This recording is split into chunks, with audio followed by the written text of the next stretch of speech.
In this video, I'm going to share some case studies that highlight the incredible work data analysts do.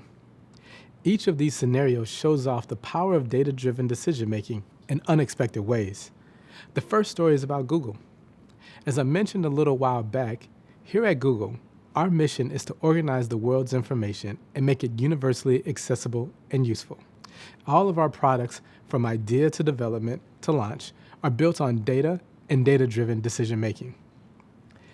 There are tons of examples here at Google of people using facts to create business strategy. But one of the most famous ones has to do with Google's human resources. So here's how it went. The HR department wanted to know if there was value in having managers. Were their contributions worthwhile, or should everyone just be an individual contributor? To answer that question, Google's People Analytics team looked at past performance reviews and employee surveys. The data they found was plotted on a graph because, as you've learned, visuals are extremely helpful when trying to understand a problem or concept. The graph revealed that Googlers had positive feelings about their managers, but the data was pretty general, and the team wanted to learn more. So they dug deeper and split the data into quartiles. A quartile divides data points into 4 equal parts or quarters. Here's where the really cool stuff started happening. The data analysts discovered that there was a big difference between the very top and the very bottom quartiles. As it turned out, the teams with the best managers were significantly happier, more productive, and more likely to want to keep working at Google. This confirmed that managers were valued and make a big difference. Therefore, the idea of having only individual contributors was not implemented. But there was still more work to do. Just knowing that great managers create great results doesn't lead to actionable insights. You have to identify what exactly makes a great manager. So the team took 2 additional steps to collect more data. First, they launched an awards program where employees could nominate their favorite managers.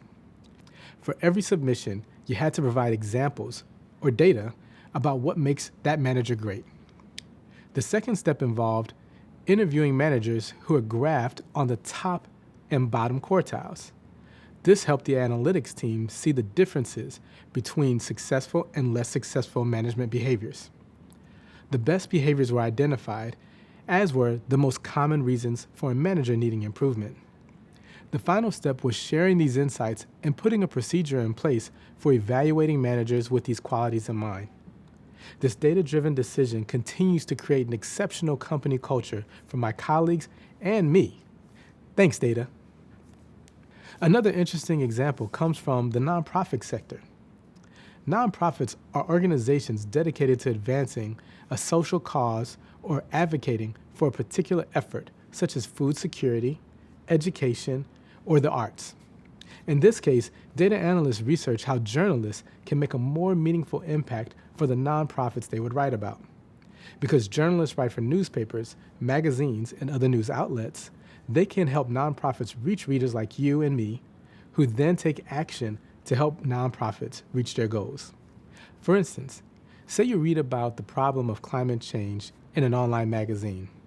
If the article is effective, you learn more about the cause and might even be compelled to make greener choices in your day-to-day life, volunteer for a nonprofit, or make a donation.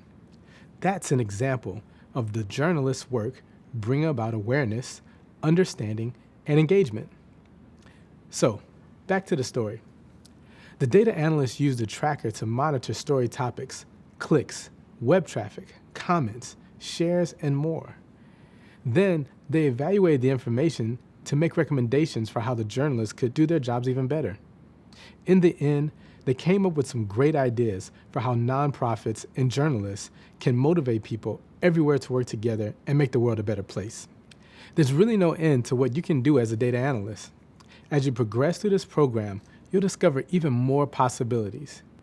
Great job following along with the topics in these past few videos. You learned all about analytical skills and the 5 key characteristics of data analysts. You probably even learned that you're a pro at most of these already. Next, you discovered what it means to think analytically and the specific skills data analysts develop to help them do it. You explore tools and processes that enable data analysts to pinpoint a problem and ask the right questions in order to solve it. Finally, some real-world stories helped illustrate why data-driven decision-making is usually more successful than other methods. You're building a wonderful foundation for your career as a data analyst. With every video, your skills will continue to expand and your understanding of key data analytics concepts will only get stronger. Soon, you'll have a chance to test out everything you've learned. This is a really useful opportunity to check your understanding of all the concepts we've discussed. And if you're ever unsure about a question, you can review the videos and readings to find the answer. This is another awesome way to practice collecting data. Keep up the great work.